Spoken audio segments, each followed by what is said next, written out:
Something has gotten into them if they would attack a city like that. If they wanted something, surely they would just walk up there with their fabulous robes flowing and just ask the humans for it. I mean, if I saw you walk into my town with that robe on, with this castle with a huge hat on top of it, and you wanted just some old obelisk, Carcificus? A in tome? my square, I would be like, yes, give this man the obelisk. God damn it, I just can't say it. I can't fucking say it. Give Just this say man the stone. obelisk. Say stone. You Give can this at least man work. the obelisk. And this, Cool. my friend Nix, the one that cannot say obelisk. I'm trying. If you can say, I'll tell you what. If you can say obelisk 5 times fast, I'll give you another inspiration.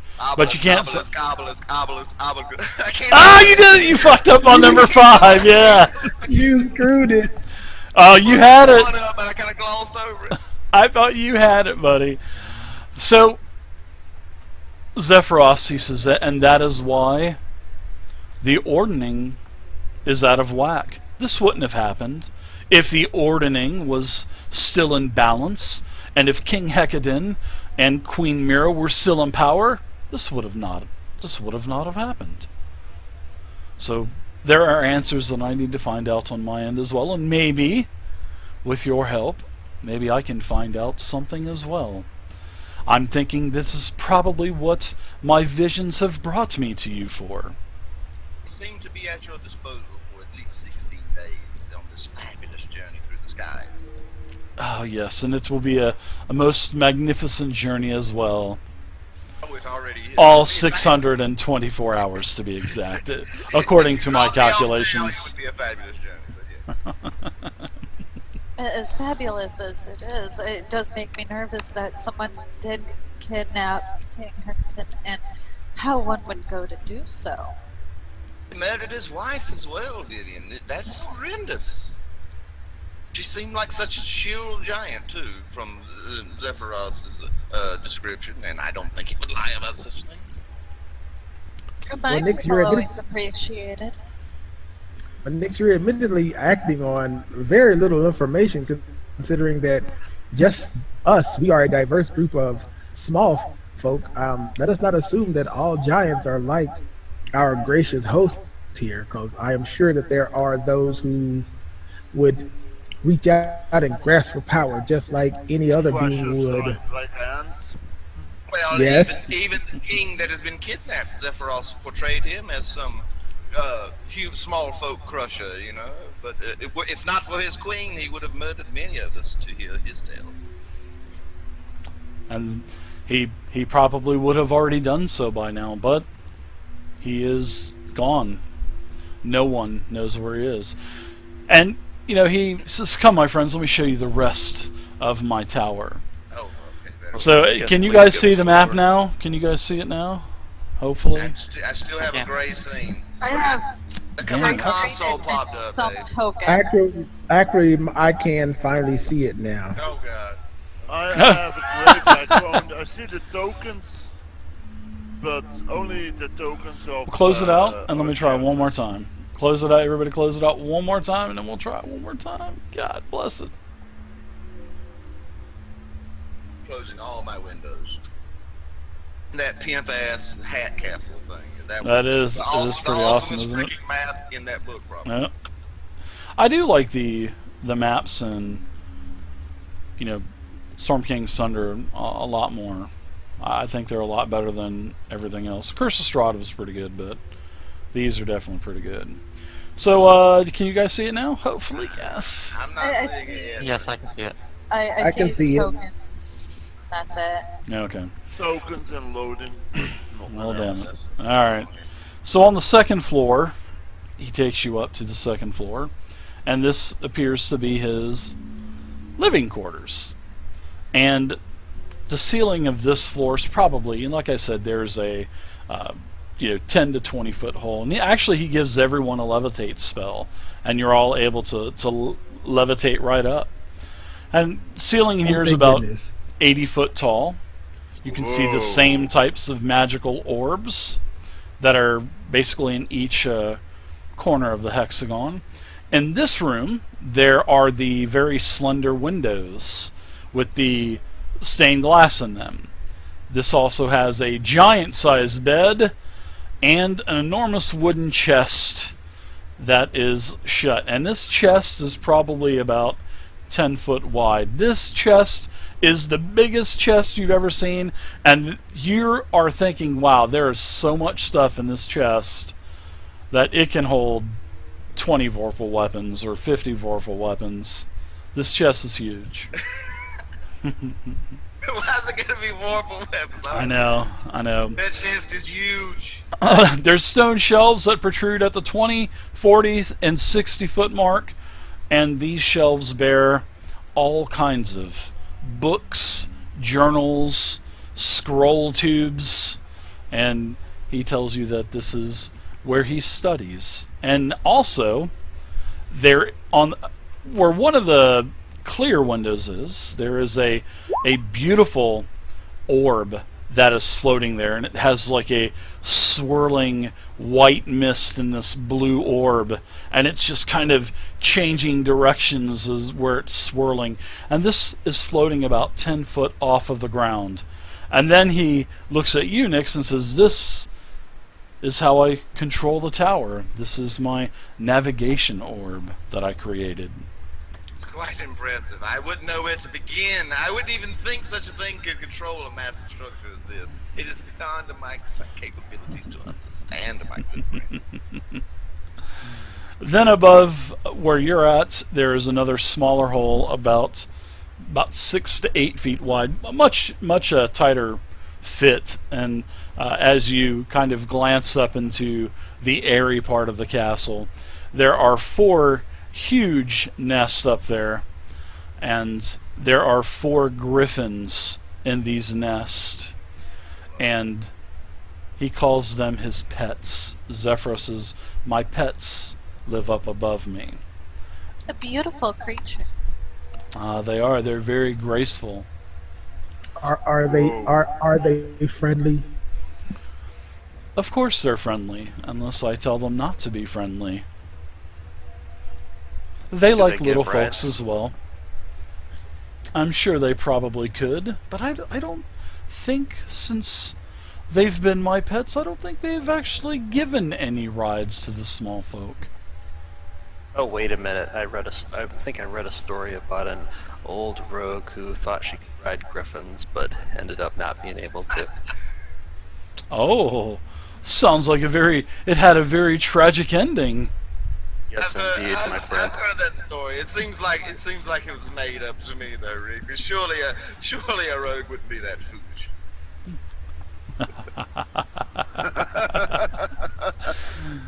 Very Oh, nice. so if you've heard that story, do tell us the story of this rogue one day, because I don't believe I've heard this story. Rigby probably tells I will, me. I will. He has a gift for gab. That is good. Maybe that is what we will do around the dinner table. I'll try to see if I can come up with something to... I may be able to conjure something up for all of you. I feel really bad about the accommodations. I need to really consider my guest. He says, I think I will... And he closes his eyes and he says, "Okay, I've taken care of it." Yeah. And he says, thinking to "Okay, I've myself, taken care of it." This dude don't need to be using magic so much, because didn't he just tell us earlier that he kind of goes kind of wiki-wonky after he uses magic sometimes? When he converses with the other planes, the yes. other planes, okay. Yeah. Yeah, which Yeah. we'll be doing later tonight. Exactly, right? Yeah, he will, for sure. So he says, Buckle up. "This is my humble abode." And then he kind of goes back over towards the orb and is flying takes control of the castle again. But you guys all still have the levitation spells on, and as you guys start to, you check out the griffin nest, and they're all sleeping. Several of them have young as well, and that they're feeding. And as you float back down into your living chambers, there are now miniature beds. There are beds of your size in there. There is a table. There are chairs. And I hope as we were floating up and down, nobody was looking at my dress. I know probably would be. I mean, guilty. Such But, a tease. I'm sort of familiar with these wood elves, Dave, and these druids. I know it's just going to be like a forest under there, so I really am not that. Like buckwheat in a headlock, huh? It's going to be bushwhacking territory. I need a machete just to even get to the pertinent parts of it. Darling, we got to get rid of that. Sorry. So yeah, I'm just... when Mix is telling that, I'm taking one of my hand axes. You need anything like this? Wow. Giant Yes, I don't size. want to kill it. Also, Zephyros brings out some giant size shears. Do you need these? No, I'm just kidding. Alright, we digress again. Right. Alright, so what do you guys want to do? I guess basically you're going to be traveling for quite a few days with Zephyros as his guest. You'll be traveling another 25 days with Zephyros. So let's hear this story about this. As you guys are sitting down and Zephyros brings his dinner as well. Actually, his dinner floats down to him. He looks towards you, Rigby, and he says, "Little one, tell me this story of this person that said they could ride a griffin, but they really couldn't. What happened? I must know this. I may write this down in a journal and save it for another day." Well, I've only heard bits and pieces of the story, so I don't know what's true and what's not true, but here is how the story goes. This party of adventurers was visiting this tower of air cultists of a, forget the name, Jan K. Bin or something like that. Jan C. Bin? That's it, Jan C. Bin. I've heard of this Jan C. Bin. And did their tower have a hat as cool as mine? No, your tower's hat was much cooler. I figured. I'm probably the only tower around with a hat. That's why it's called the Tower of Power, my friends. The Tower of Power. Anyway, this party seems to make friends with these cultists, and the party's rogue member decided that she would want to. That's fly funny one how of the they griffins mention without an escort. the And cultists. unfortunately, it turned tragic as the griffin started doing loop-de-loops and all sorts of crazy maneuvers.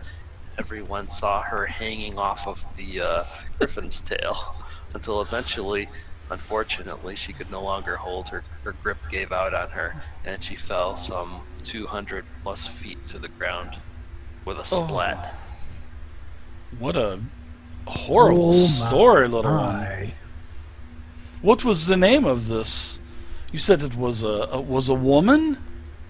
Yes, it was a woman. I don't recall the name. I heard she was one of those pinheads, Rigby, at least in the story I've heard. You know, one of those little short people with the heads that are bald and are shaped like a cone, you know. I think she was a bit daft, the way I've heard it. But the lesson of the story is don't ride griffins unless you've been trained to do so. Or make your acrobatics checks. Oh, that's too good. All this talk of griffins, while on this trip, I would love to meet your pets. I'm sure they would just be careful of them now. Those Several of them have young. High regard. I am a druid of the High Forest, after all. During the trip, I'd like to practice by giant with Vivian and Zephyros, and I'd like to also talk to the party about some combat tactics and coming up with a set of hand signs that we can use so we can communicate without talking. Complicated. Wow. Hand Nerd alert! gestures. Nerd alert! Nerd alert! Love it. Hey, Rigby's a tactician, so. Well, that's true. That's very true. He's a master. What is it called? I forget. Damn it. Mastermind. Mastermind. That's right. Yeah. His brain is swelling. It's like a freaking steel trap. Rigby's brain, guys. You just don't understand. So a couple of days go by. You have plenty of great conversations with the giant. Zephyros is a very, very friendly host. He's And you can far cooler than I. Yeah, he definitely likes the little folk. You can just tell. So on the third day of your journey, you start to hear a squawking. And it doesn't sound like the griffins, because you've heard the griffins on several occasions. So it seems like we have guests that are incoming, says Zephyros. Seems like we have guests that are. It seems like it anyway. I don't know who these small folk should be. So he walks outside onto the open airway, back on the, basically the garden that he has in front of the castle. So do any of you go out with him, or? Yeah, I'll check it out. Yeah. I will, I'm kicking it with him. I'll head over and take a look. Okay. If it's a squad. So yeah, as you go outside, the wind brisk is a nice, cool, brisk breeze, and you start to see these giant vultures that can definitely fly faster than the tower here. And this is what they look like. They also have a rider on them. Hopefully you guys can see this. And it is a huge vulture with a rider, and the rider is in like a very dark armor. They all wear helmets, and these helmets are what looks to be like the head of a bird. And they're all, they're flying around the castle, and then they land, and in fact, Zephyros, he kind of closes his eyes and kind of puts his hands up a little bit, and you can see that a sort of like a cloud platform has formed on the other side of the gate to where they can land without coming inside of the castle, the area, you know what I'm saying? So he forms this pad for them to land on. And they do. All of these riders land. And like I said, they're all wearing a black leathery type of armor. They have these bird-like helmets on. And they all start to land one by one. They all start to land. And they all start to dismount. But these vultures, they're not majestic. They're filthy like. These are hideous looking, yeah. And you guys can actually get a whiff of these things. You could just tell that it's not coming from the riders. It's actually coming from the huge vultures. I mean, these things are like probably rotting meat or something. Yeah, these things are like twice the size of you guys. These things are actually just as large as the griffins, if not a little bit larger. Well, Zephyros, are these friends of yours? I was fixing to ask all of you the same thing. I've never met these small folk before. Do you know who they are? Out of line of sight. I'm behind. No idea. Okay. So, all of the riders, they dismount. They start to walk into the area where you guys are at. And several of them, they kind of do a bow. And they introduce themselves. And they introduce themselves as Amaroth and Navon. And that's A-M-A-R-A-T-H. And then Navon is N''V-O-N, Navon. And they would like to speak to the giant in private. And they kind of look at all of you and say, we'd like to speak to the giant that controls the castle alone. He kind of looks around, and you know, these guys. One of these guys has a bag that's kind of thrown over his shoulder with a big old smiley face on it. Has a big old smiley face on a bag. Steffi, you got this, brother. You need us, man. And then these dudes look kind of sketchy. he says, "We wish to make contact with the cloud giant of the castle, and myself, my other colleagues, are here speaking on behalf of Yon C. Bin, Holy shit. and we would like to deal no interest with anyone except for the giant of the castle." And then it seems like they just are all ignoring you right now. And he says, "Shall we have an audience, sir?" So, that's where we're going to end for this week. Alright? So, Oh man. yeah, we're going to end this. We're going to end this. Concerned, Dave. Is he sweating or anything?